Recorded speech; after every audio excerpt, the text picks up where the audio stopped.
Hello, everyone. We will be getting started in just a minute. Thank you for joining us.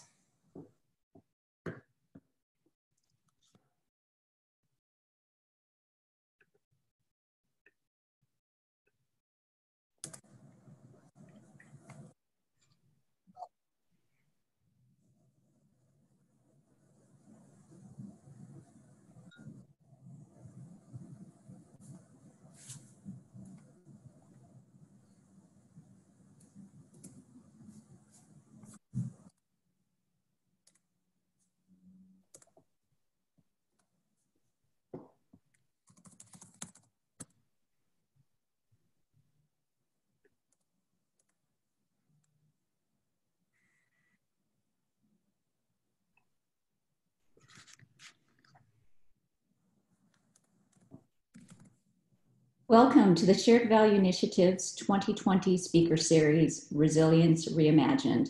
I'm Bobby Silton, Managing Director of the Shared Value Initiative, and I'll be your host for today. For those of you who aren't familiar with the Shared Value Initiative, we are a global platform for leaders seeking business solutions to challenges in society. We are a part of FSG, a not-for-profit social impact consulting firm, co-founded by Professor Michael Porter of Harvard Business School and Mark Kramer. We're so glad that all of you could join us today. Before we begin, a few housekeeping things for all of you. First of all, this session is being recorded, and we are webcasting virtually from our homes, so we apologize in advance for any technical difficulties. All of you have been put on mute and your cameras have been disabled. We will have a time for Q&A today, so please use the Q&A function if you do have questions for our speakers. And if you're on social media, please use these hashtags and handles so we can follow the conversation. So today's event is the 6th in a series featuring purpose-driven leaders who are going to share with you their latest thinking. Over the course of this series, we're going to explore what Resilience Reimagined means in a variety of settings and industries, and as a way to rebuild systems that are more adaptable, sustainable, and equitable. Before we get to the main event, I just want to mention a couple of upcoming sessions that we have. Next week on Tuesday, October 13th, we're going to be talking about investing in stakeholder relevance in a purpose-led world with Michelle Edkins of BlackRock in conversation with Ellen McGirt of Fortune. It should be a great conversation. And then a month from now, on November 10th, we're going to be talking with the authors of the CEO Blueprint for Racial Equity. We'll have Michael McAfee of PolicyLink, Martin Whitaker of Just Capital, and Lakshmi Iyer of FSG in conversation. You can find details about both of these events and all the Resilience Reimagined events at sharedvalue.org. So today we're here to talk about reshaping the path to equitable economic mobility with Mastercard and Unilever. Economic inequality has been an ongoing and growing societal concern, only to be made more apparent by the impact of COVID-19, and addressing it more urgent as vulnerable populations are disproportionately impacted by this pandemic. The private sector will play an important role in economic inclusion, and when companies can join forces together to create opportunities for social mobility, the impact can be even more powerful. And we're going to hear about one of those partnerships today. So a little bit about our speakers. First, we have Shamina Singh, who is with Mastercard, and she is the founder and president of their Center for Inclusive Growth, as well as the executive vice president of sustainability. For more than 20 years, Shamina has been on the front lines of developing and implementing solutions to make the global economy more inclusive. Rebecca Marmot, she is the Chief Sustainability Officer for Unilever, and in this role, she leads the company's sustainability agenda to drive transformational change across markets through advocacy and partnership. And she also works to define innovative social business models for sustainable growth for Unilever. And then finally, I'd like to introduce my colleague, Adeeb Mahmud. He is a managing director at FSG. He also heads our DC office, and he's going to be your moderator today. So welcome, Shamina, Rebecca, and Adeeb. Adeeb, I'm going to hand it over to you, and I'll be back to help close the session. Looking forward to this conversation. Thank you, Bobby. And thanks to each of you for joining us today. The economic cost of the COVID-19 pandemic has been staggering.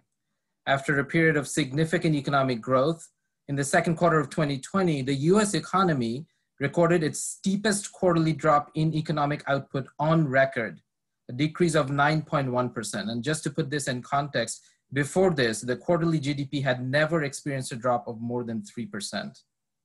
According to the World Economic Forum, the COVID-19 pandemic will likely end up costing between $8 and $16 trillion globally. In June, the International Labor Organization's data showed a 14% drop in working hours, again, during the second quarter of 2020, which is equivalent to the loss of 400 million full-time jobs. And I shared this quote in the last of our series of webinars that I was moderating. Even though we're all in this same storm, we're not all on the same boat. The economic impact is felt disproportionately by people of color and indigenous populations, by women, and by lower income families. But even before this pandemic hit, we were not on track to end poverty by 2030. About 10% of the world's population was living in extreme poverty. For every 100 men between the ages of 25 and 34, there are 122 women living in poverty in the same age group. And about 55%, more than half of the world's population, have no access to any type of social protection. Now, these numbers might feel big, but they're also easy to gloss over as we go from Zoom call to Zoom call these days. So I'd like to share with you the story of Lucy. Lucy is a single mother of 2 in Kenya. Her only source of income is from a small store that she runs. Lucy is what you might call a micro merchant. Her income from her store is what all she has to use for all of her expenses to barely get by, including paying for her children's schooling. Now, Lucy's business is all cash, which means that she's restricted in how much inventory she can buy based on the amount of cash that she has on any given day. Because she doesn't have a formal bank account and she doesn't have a credit history, it's very hard for her to get any credit to access additional inventory. And because of these reasons, it's very hard for Lucy to grow her business and to give her family the future that she hopes for. Enter Mastercard, Unilever, and Kenya Commercial Bank, and the program they partnered to create called Jaza Duka, which roughly translates to fill up your store. As a result of participating in Jaza Duka, Lucy today has been able to expand her business. She has hope in her eyes, and she dreams of better days for her children who can go to school.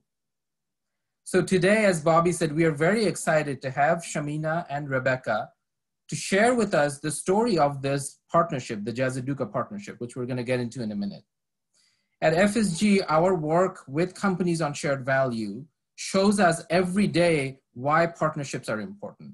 And when it comes to partnerships like this, the one that we're going to talk about today, which aren't just about writing checks, they're not just about philanthropy, but about incubating or creating shared value, the need for intentionality, the need for planning and trust become even more important. Partnerships like this are critical, and they don't happen by accident. In addition to individual partnerships, companies can also come together in platforms, which is what we're seeing through our Talent Rewire initiative, which is working with a number of employers in the US on equitable economic mobility. Please check out talentrewire.org to see what we're doing with employers in the US. But with that context, let me jump into the discussion. And Shamina, I'm going to start with you. We know that both Mastercard and Unilever share this common goal of doing well by doing good. You've got this shared ethos. How did this shared ethos form the decision for you to partner with Rebecca and with Unilever? Well, first of all, thank you, Adeeb, Bobby, Rebecca, for having me join this conversation today. I think it's, Adeeb, you've painted the picture of sort of what's happening in a COVID economy. And I'm so glad that you also told the story of Lucy, because I think it does represent the foundational ethos of this partnership, which is, you're right, both companies share a very deep philosophy around doing well by doing good. But I think we're also very much based on action-oriented partnership. And I think that is also the foundation is for all of the discussion. I think the two companies are also very much focused on actually doing something about the issue, and also we're also creative companies. And I think the creativity, the ability, or the interest in examining very deeply rooted problems like you've described, creditworthiness, especially for women shop owners, looking at it with a different lens because of different technology, and having trust enough with each other to dig deep and dig in. I think those are sort of the types of things that definitely have informed the partnership. Thank you. And Rebecca, let me go to you. Like Mastercard, Unilever is a global company, many brands, well-known. You're a leading consumer packaged goods company. How did you decide to partner with Mastercard? Why did you decide? What was the driving force behind, from your perspective, coming to this partnership? Hi, thanks Adeeb, and good afternoon. Well, good morning actually to everyone in the US. Good afternoon, everyone in Europe. I share Shamina's thoughts. It's great to be talking about a partnership that we've built up over a number of years. So thank you for the invite. I think probably for us, we've learned, and we've seen, everyone's seen this during COVID, that collaboration has been really essential, whether it's tackling climate, whether it's the burgeoning global inequality that's been so highlighted recently through COVID. So today, I know we're talking particularly about financial inclusion for us, which, when you think about Unilever, means right the way across our value chain, from the smallholders in the field through to the small scale retailers. That's why when the COVID crisis hit, we announced a 500 million credit to all the small suppliers and retailers, because we know that cash flow is so critical. So the partnership with Mastercard is really founded on that strong belief around shared purpose and complementary capabilities. Around how do we actually tackle this? There's a lot, and you just heard Shamina talk about it, of shared values between Mastercard and between Unilever. So by working together on this, it's a far greater proposition than we would have by going alone, particularly when we're thinking about financial health and the resilience and the actual impact on those small enterprises. From the Unilever side, we have scale. We're serving over 2.5 billion people every day. There's 8.5 million small retailers around the world that we have these close relationships with. And of course, Mastercard bring, I think, unparalleled world-class capability and scale in those digital financial solutions. I think as well, another key point for this, to what Shamina said, we both have, I think, great convening power. We actually met, this project started off at the World Economic Forum, but we also have this very action-oriented approach to what we want to do. So we're starting the program in Kenya, but then really having in place now a map for how we want to expand this and actually really get this tangible and expand the credit to many, many different shopkeepers around the world. That's great to hear. You started, Rebecca, talking about the unique assets that each of the companies have. Can you each share a little bit more about how you thought about both your assets vis-a-vis, complementing the assets of the other company, and how that led you to think about forming the collaboration? I'll jump in. I mean, I think that, as Rebecca mentioned, Mastercard is a technology company in the payment space globally with a global network. And so our ability to reach everyone in the world who is financially included with the payments expertise and the digital expertise to bring them into the formal economy is kind of the power of our network. The focus on financial inclusion, as you may recall, we had made a commitment, I think with Unilever at the UN a couple of years ago, we committed to bringing 500 million people into the formal economy. And then during COVID, we doubled down on the commitment once we met it and said, we're going to do 500 million more, with a particular focus on small businesses. So we committed to 50 million small businesses, 25 million of whom we really want to focus on women. So I think that, again, it goes back to the power of the company, certainly the power of the technology, the power of payments, the global reach, the network, the technology, the expertise around data and data analytics. But at our core, it's about the commitment we have to bringing people into the formal economy to realize the power of their potential. And so I think that that's sort of at our core where what we were bringing to the partnership. I mean, I should agree, we're in a partnership, but you know, I do, I mean, Shamina has said everything that I would say, and I think just the one other point to add as well is, I think what both Unilever and Mastercard have done on this partnership and the strength of both of our companies is we're actually putting our end users, so the small scale shopkeepers in this case, at the center of the proposition that we're building out. So from a consumer goods perspective, we have, I think, a very deep understanding around what is it that our consumers want around the world. You know, most of the products that we're selling, they're toothpaste, their soaps, their washing powders, their detergents, it's tea, it's everyday items that people around the world want. And we know from a lot of the consumer research and the data that we're seeing exactly how and what consumers want and the kind of products that we can serve them with. But we also know from a very practical perspective that many of those small scale retailers that we're dealing with and that Mastercard already potentially had a relationship with, they can sell so much more than previously they had been able to buy. So, you know, we'd hear all the time, we'd service Lucy on a Monday and actually she'd get her stock in. By Thursday, she may have sold out, but she didn't have access to credit through a formal, safe economy. She might be getting credit informally from somewhere that, you know, wasn't regular. She wasn't able to project and build out her business in the way that we knew and we saw that she was capable of doing and that she wanted to do.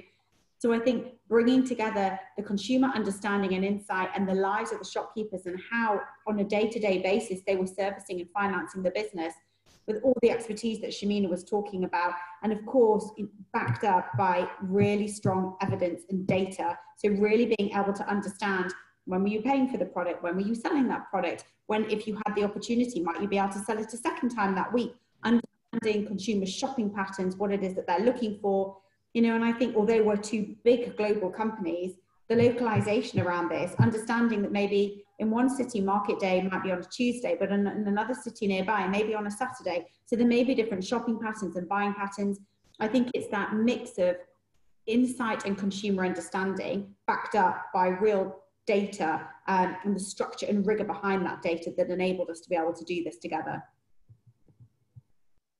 Yeah, that's great to hear. That as you have both said, the combination of consumer and retail data, the digital expertise, and then the fact that you both again shared that idea of the formal economy and small businesses and getting scale. Those all seem like really good complementarity. Rebecca, you mentioned this in your answer to the last question. The partnership was, you said, was launched at WEF. For our audience members, it makes a lot of sense when we hear the story why you're partnering together. But we also know that, you know, even making the decision to partner and then identifying who to partner with, those don't always come easy. Again, they require planning. Did the two companies already, were they working in collaboration before Jaza Duka started? Did you two know each other personally? How did the collaboration start? Who approached who? Well, so Shamina was legendary. No, I mean, we had come across each other historically. And I think at the time, our Unilever's previous CEO, Paul Polman, already knew AJ Banga very well. So of course, the companies had done different things together.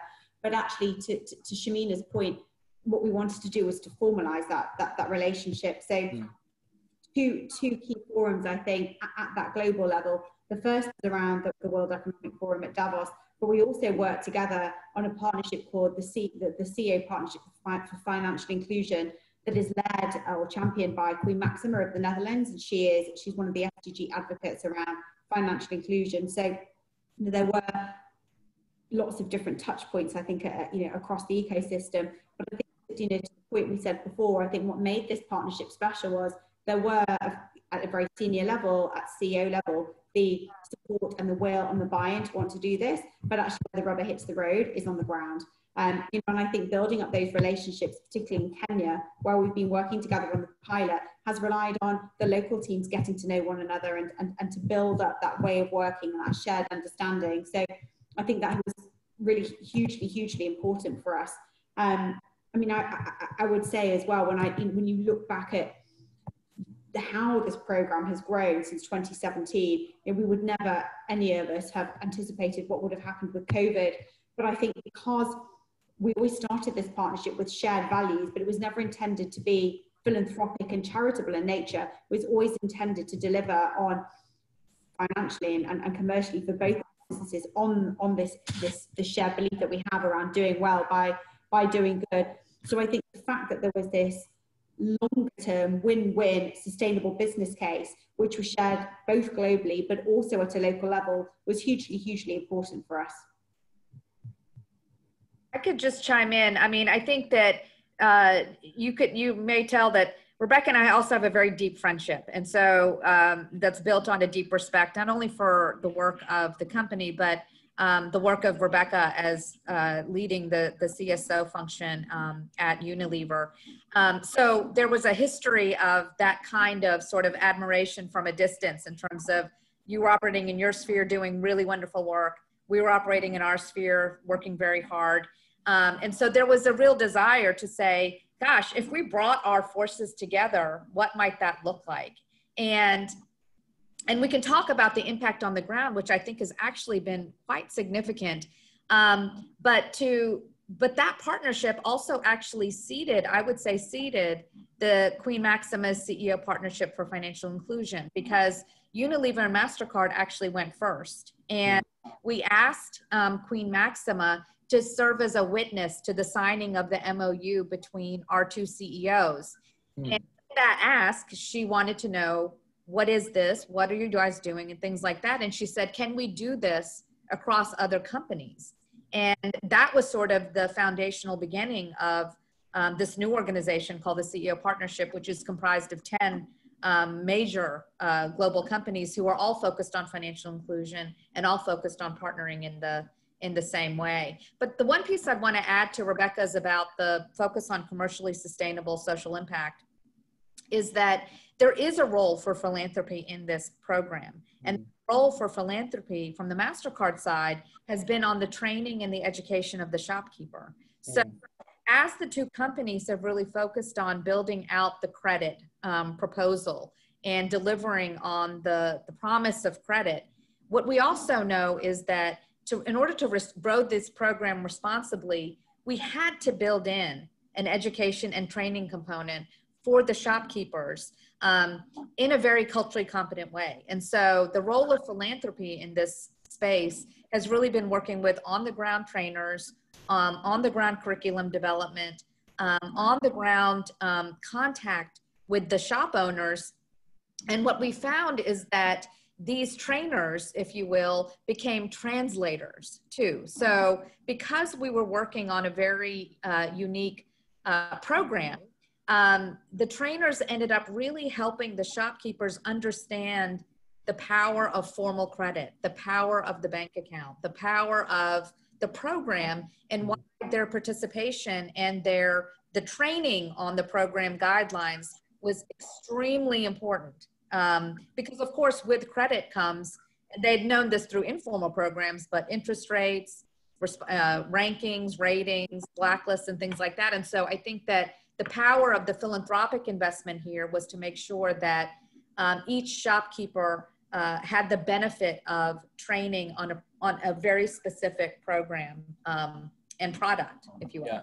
Yeah. Well, thanks for sharing the origin story, because I think it's helpful to hear the fact that, these two companies with their assets that made for the partnership, but that wasn't the only thing, right? It also needed leaders like yourselves who had the relationship, the trust, and the foresight and vision to say, no, let's do more. Let's bring the companies together. I think both of those are really important components. And Shamina, so to dig a little bit deeper into what you started going into, so you've launched Jaza Duka in 2017. It's been a few years now, and you've started talking about this already. From each of your perspectives, what have been the most important pieces of impact that you've seen? And I'm particularly interested in hearing a little bit more about the evolution of the partnership from philanthropic to shared value, thinking about, as you said, doing well by doing good. There's clearly a role for philanthropy, as you were saying, Shamina, but you didn't start this ever intending it to be just a purely philanthropic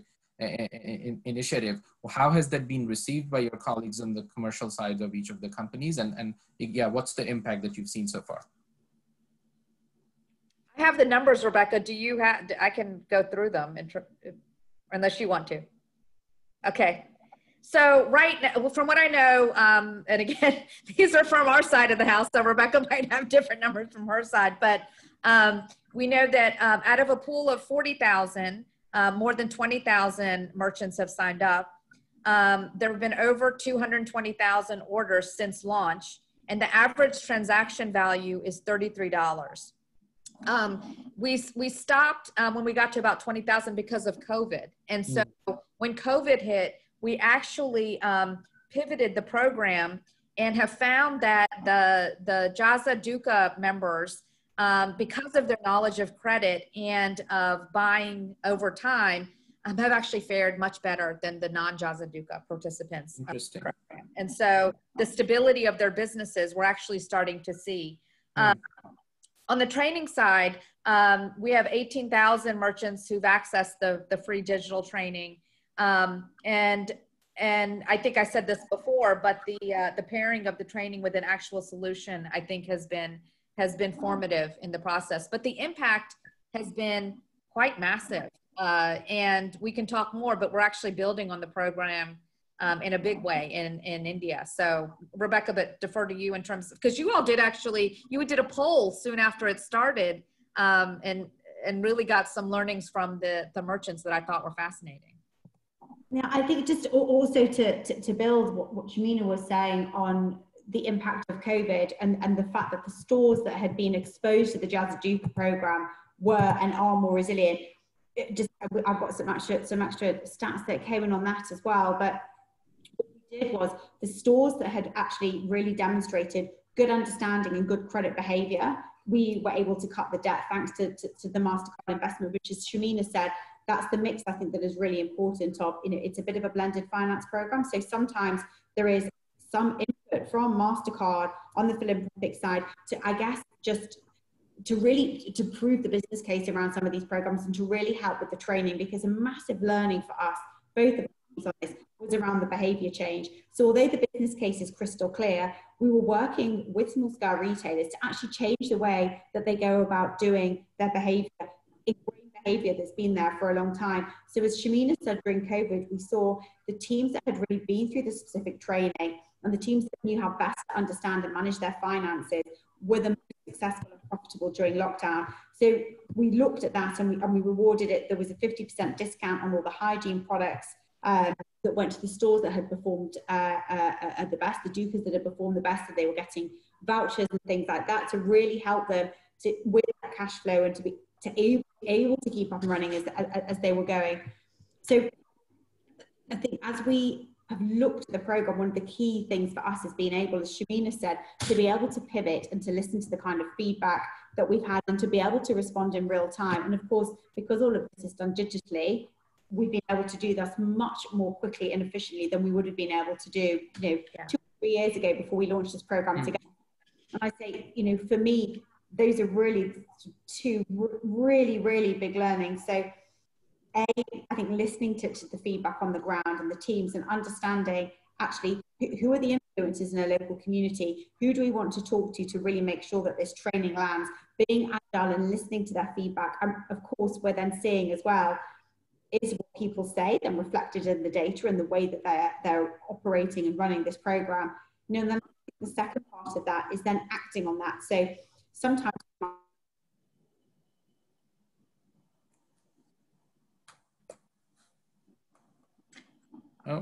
Rebecca? might have noticed actually this offer a different content. Yeah. I'm sorry. I don't know if it was my internet. You cut off for a few seconds there, but you're, yeah.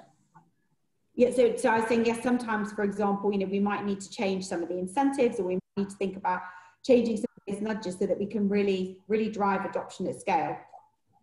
And I think that's an interesting point that Rebecca raised on the speed and the agility, right? So that's a wonderful point, because during COVID, we were able to move quite quickly with these shop owners. And the other piece that I'll add is that in 2019, as part of the CEO partnership, AXA joined that partnership, and we started offering AXA insurance to shopkeepers in 2019. And at the outset of the pandemic, it was an automatic enrollment. As part of your involvement in the program, you got insurance. And so 3,000 stores enrolled in the insurance, the pilot. And I think our last data shows that 2 stores have actually claimed so far. One was unfortunately due to a COVID-related death. And the family was informed about the insurance and taught how to claim. And then, and just so you all know, the payout is, you know, life insurance, 100 Kenyan shillings, which is $900 US, hospice cash, 10,000 Kenyan shillings, $90 US, and property at 25,000 Kenyan shillings, which is about 200. So we built in automatic eligibility for AXA coverage insurance, which I think is also proven to be quite useful, especially in this time of COVID. That's great to hear. A note to our audience members, I know several of you are typing in questions and comments. We will take a few minutes to answer specifically your questions, but in the spirit of real time, I noticed a couple of questions that are very relevant to what we're discussing right now. So several people did ask about how you're measuring impact as I was asking you the question, so hopefully they're hearing those.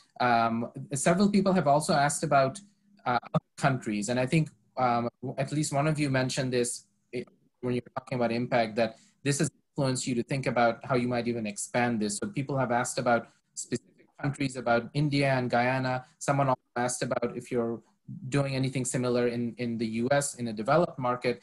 Can you each talk a little bit about how have the impact on the lessons from Jaza Duka, have they influenced your decision to work on same or similar programs in other markets, or are you already doing that? Sorry, can you hear me? I know that it keeps slightly going, slightly stilted. Can you hear me okay? Yep. Yes. And thanks, Adeeb. So, of course, one of the things that we really want to do is we do scale this program. And I think that one of the learnings is when you try and push the boundaries of these sorts of business models, and there's multiple partners involved, because, of course, it's, you know, as Shamina said, we have banks involved, we have AXA involved in Kenya at the moment, is we need to make sure that we get the balance right between the global and the local team. So Shamina and I are, you know, wanting to do everything yesterday, because we see, and this is slightly mixed in with your question around data, you know, but we see the data coming back. We see the shopkeepers who are exposed and are running the Jaza Duka program are improving their livelihoods. They are making more money, they're selling more products, and they're reinvesting that money back into building their businesses. And then there's a lot of support and training that goes on behind the key parts of Jaza Duka to help with understanding bookkeeping. How do you market and promote your business? And bringing in the different skill sets from Unilever and Mastercard.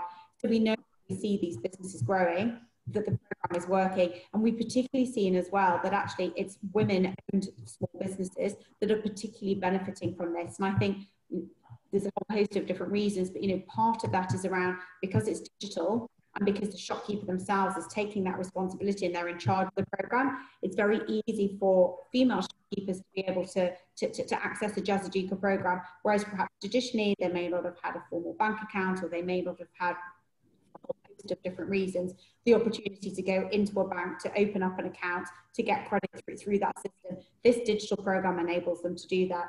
But one of the things that we've learned is, as we are adapting the program, we need to make sure that we're working in tandem with our in-country teams who are incredibly focused on the delivering day to day. So we need to build up that commitment and that belief from all of the local stakeholders and their teams, which I think is where Shamina and I come in, because it's taking the learnings that we already have from the program in Kenya. We're already working together to look at what we can do in India, and there's a number of other countries where we're looking at expanding this global partnership. But we need to start with the local pilots and then scale them across other geographies. And then, as I said, you know, the other nuances around this, around the behaviour change. So actually, because we really realise that the implementation day to day is down to our teams working together and understanding at a particular store or village or regional level, really important behaviour change nuances that we need to be able to build into the programme. So there are big plans. We are really looking to expand this program. As we said, we brought in AXA into the program in Kenya because we wanted to see, was that something that also helped the shopkeepers? It is, it's great. And as you've heard, it's a real benefit. So we're looking now at how do we continue to do that and in which markets?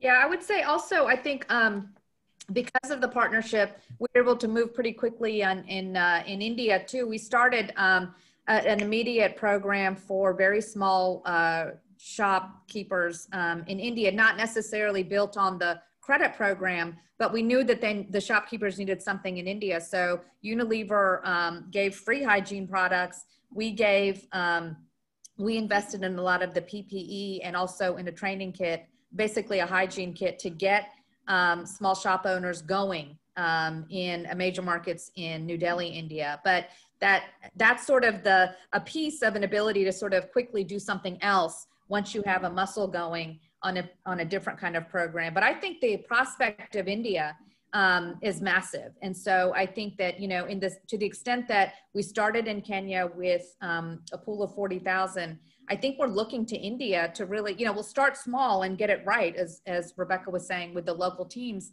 But the prospect of, I think we're looking at upwards of 2 million shops in terms of building credit worthiness. Again, building alternative credit worthiness so that women are borrowing formally with the bank account at reasonable interest rates from a bank. So we're looking at HDFC Bank, who is a Mastercard customer right now, who has a very strong focus in small businesses and in India, in the rural communities.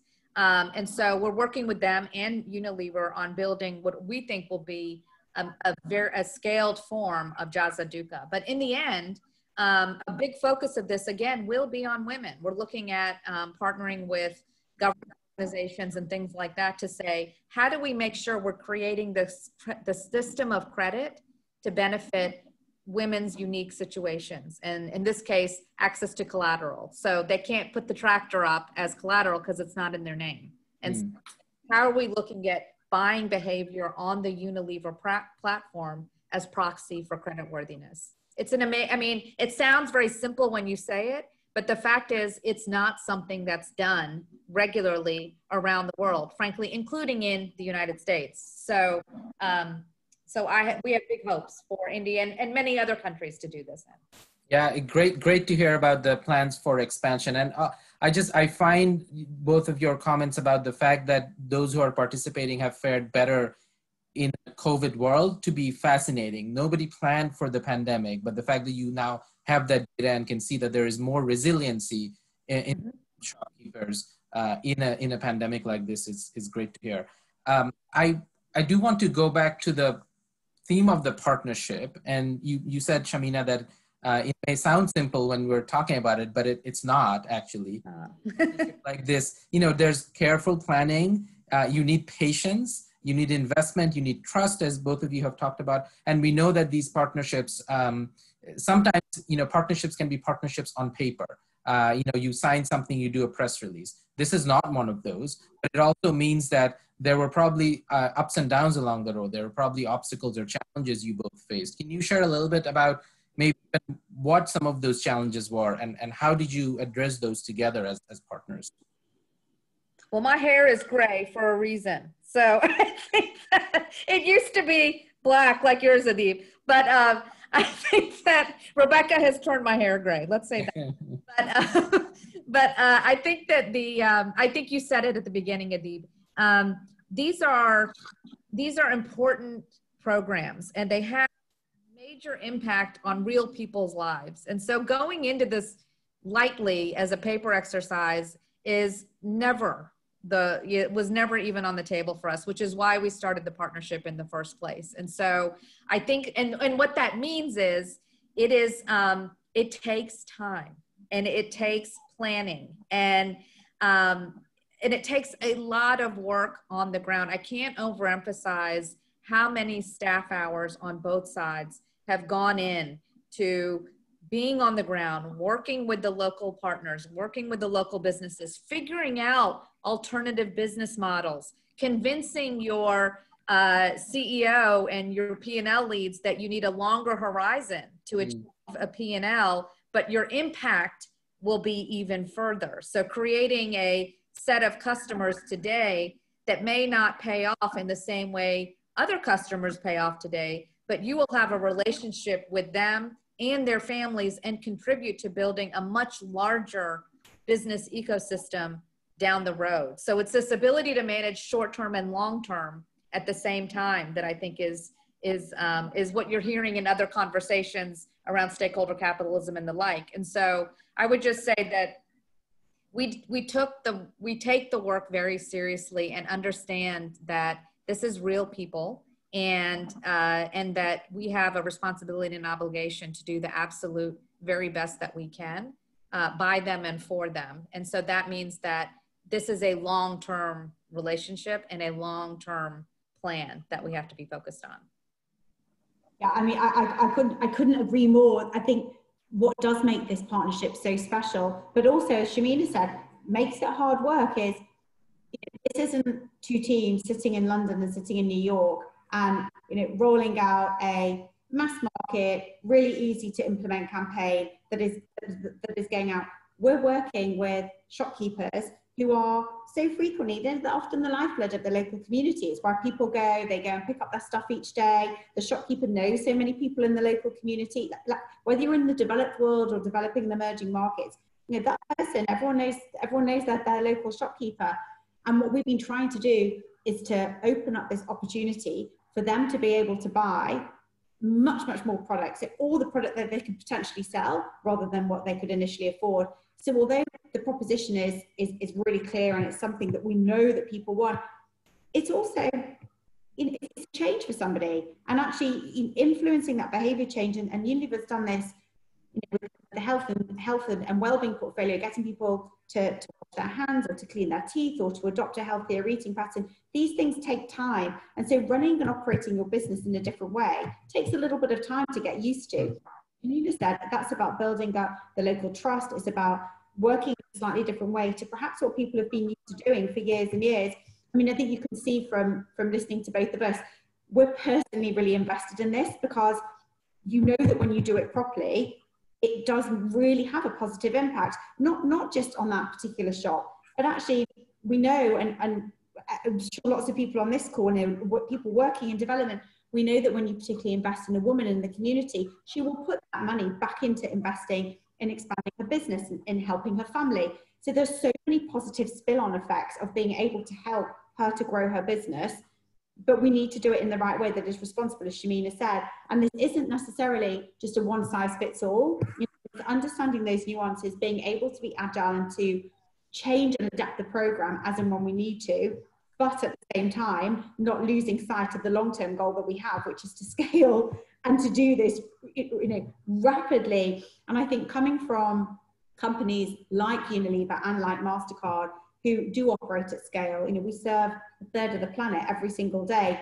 We need to make sure that we get the balance right between ensuring that our program is bespoke and right for our shopkeepers, but in a way that doesn't hold us back too much and that we can continue to rapidly deploy it. Yeah, thank you. I'm noticing many questions, so I do want to get to audience questions, with apologies that we won't be able to get to all of them. I'm also seeing people talking about how they are excited to hear about this and appreciate your leadership. So we know that people are taking lots of notes. Rebecca, one question I have for you specific to Unilever, not about this partnership, but I think it's very related to this idea of being a purpose-led company. Unilever has a very large and diverse portfolio of brands, and many of them have their individual purposes as brands and their positioning. And as you and I have discussed, sometimes these brands can evoke very strong emotions in people, whether it's positive or negative. Can you say a little bit more about, when you think about your corporate purpose, to make sustainable living commonplace, and then you think about all of these brands that you have, some of whom have their own purposes, how do you connect those two between the need to create and market products to a wide audience, having those individual brands and a corporate purpose? What is that? Balance that. Hello, Adeeb? Yes. Yeah, hi, sorry.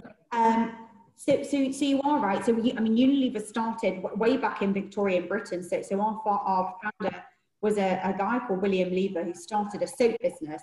with the purpose to make cleanliness commonplace through the provision of soap and hand washing education to a population at the time where infectious diseases, which were caused by poor hygiene, were rife.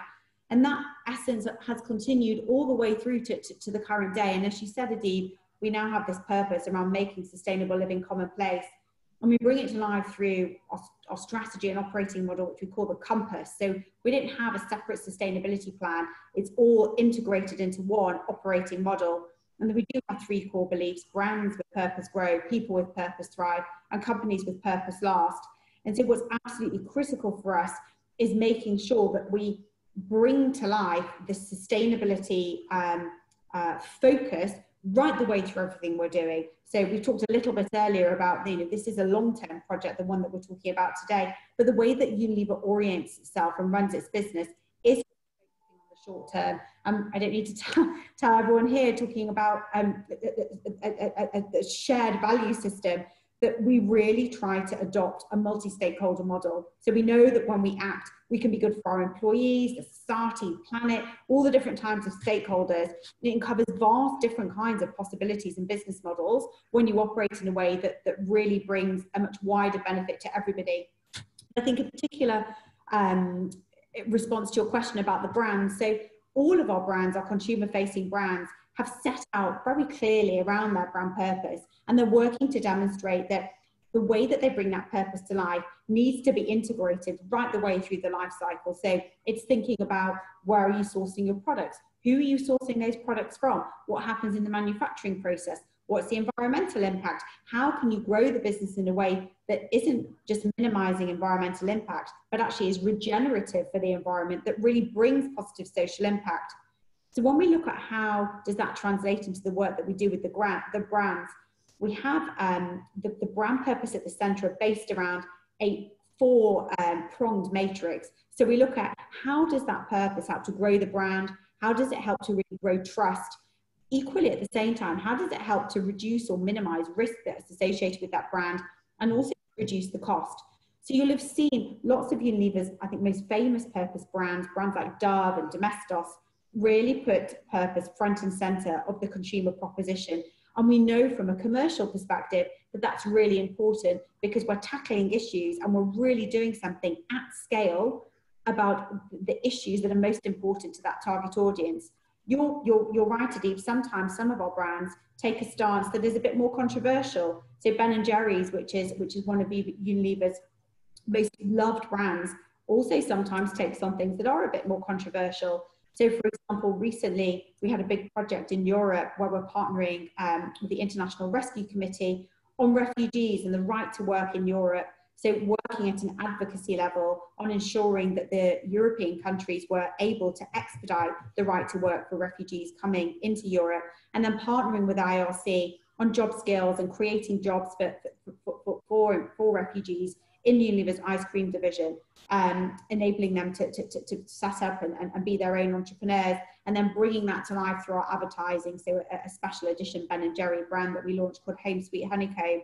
But we know sometimes that doesn't necessarily, it doesn't resonate with everybody. That's okay, but actually that's what we stand for. That's what Ben & Jerry's as a brand stands for. And so I think it's very important that when we do something which a brand wants to take a position on, that it actually just is true, and that I think it brings to life what's important for that particular brand. Because what consumers want and what consumers respect is, I think, when brands are true to themselves.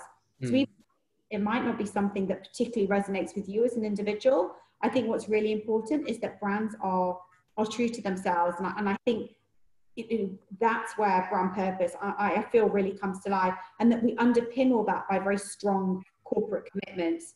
So when I think about some of the work that Unilever's done recently, we made a whole range of big climate and nature announcements. One of those was, we said that we were going to invest €1 billion into a fund to help to bring to life lots of the corporate commitments that we've got around net zero, around regenerative agriculture, to bring that to life through the brand facing work that we're doing. Because I think we collectively, all of us, the world, want to make a difference. You've really got to try and do that at a huge mass market level. Yeah, thank you. Thank you for sharing those examples. And we are seeing more examples of companies taking a stance, standing for something, recognizing that that may not resonate the same with all of their consumer base. And certainly authenticity is one of the characteristics that we feel is very critical when it comes to having a purpose associated with your company and your brand. Shamina, two questions for you. One that's specifically directed to you that will be easy to answer, and one that actually you can both answer. So the short question was, Shamina, when you mentioned the coalition of the 10 CEOs working on economic mobility, can you just say, someone asked, how can I get more information about that? What is that coalition? And then the other question, which you can, Rebecca, maybe you can think about this while Shamina is answering for both of you is, this is an interesting one. How do you think about the business model and pricing for the products you're offering? For example, the swipe charges for Mastercard or the product margin for Unilever products. Seems that these programs for these programs to be win-win, the corporate partner needs to have a reasonable ROI. If the product is priced too high, it might be exploitative; too low, there might be unintended consequences. So how do you think about the pricing and ROI? So Shamina, we'll start with you. Yeah, so the partnership we talked about is called the CEO Partnership for Financial Inclusion. It lives on the UN Secretary General's Special Advocate for Financial Inclusion, which is, who is Queen Maxima. And so I don't know the exact website address, but if you go to mastercardcenter.org, we will have a link to that site there. So please do visit the MasterCard Center website, and you'll see a lot of this stuff that we've talked about here brought to life. And I can just say a word on if you want to jump into the second. Yeah, that would be great. The second question. It's a great question and absolutely right. And so that's why we have to think about short-term versus long-term. And when we're pricing and when we're working on the whole business model of this program, but any program like this, you do make trade-offs in terms of where are you going to reduce price maybe so that you can attract more volume. And then, so you have to look at it holistically saying, is it worth the, the higher, cost of, whatever, a swipe or something like that? Or are we looking at, making sure, 2 million shop owners would more than make up for, any kind of major profit or whatever that Mastercard or Unilever could figure out. But in the end and in the beginning, it's about the shop owner. And so that's the data that Rebecca was talking about and the research. And because we're both major companies around the world, we have enormous amounts of use cases from everywhere that we can pull from and sort of say, for this particular program and this particular market, what is the right price point? What is the right margin? What is this thing going to take in order for it to be successful? So, and success, just to be clear, is about shop owners getting credit at reasonable interest rates and increasing their ability to buy more so that they can sell more. That's the success of the program. And so the business model and the other elements of success start from that very basic objective of the program.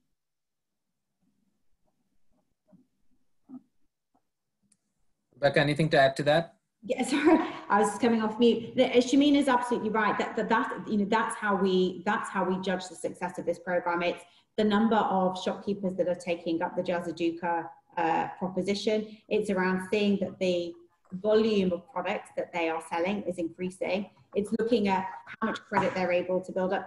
That's the parameters for success for us. And just while Shamina was talking, I had a quick look on the website. It's the unsgsa.org is where you can find out about the CEO partnership.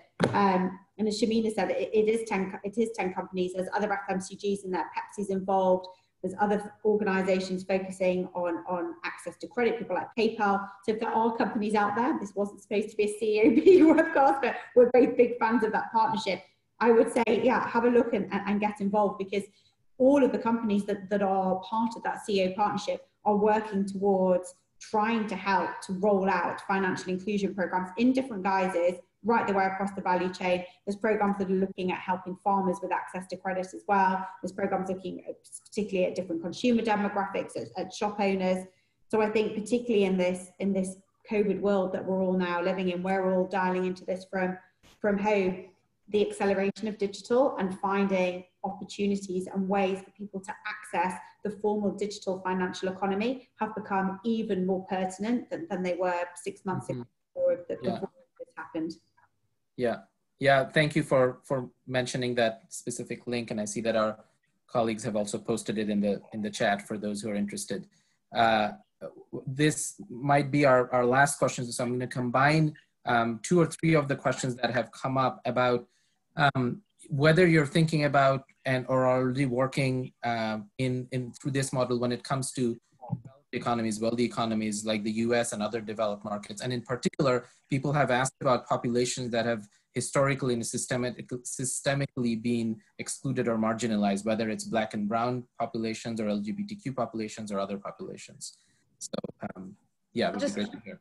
Yeah, I'll just jump in with a couple of examples. So in the United States, in response to the racial equity issues, we did roll out a program that we're calling Project Solidarity to decrease the wealth gap between Black communities and non-Black communities. And so we have it's a $500 million commitment over 5 years to leverage the assets, all assets of Mastercard. So our procurement power, our small business purchasing power, our digital power, the philanthropy, data and analytics to address a very specific problem starting in the United States, but recognizing that this problem of access to these networks is global. And so we're just starting in the United States, but the idea is that we have to do this kind of work globally, but very concretely. So again, it's like looking at access to credit, looking at the systemic barriers to minority populations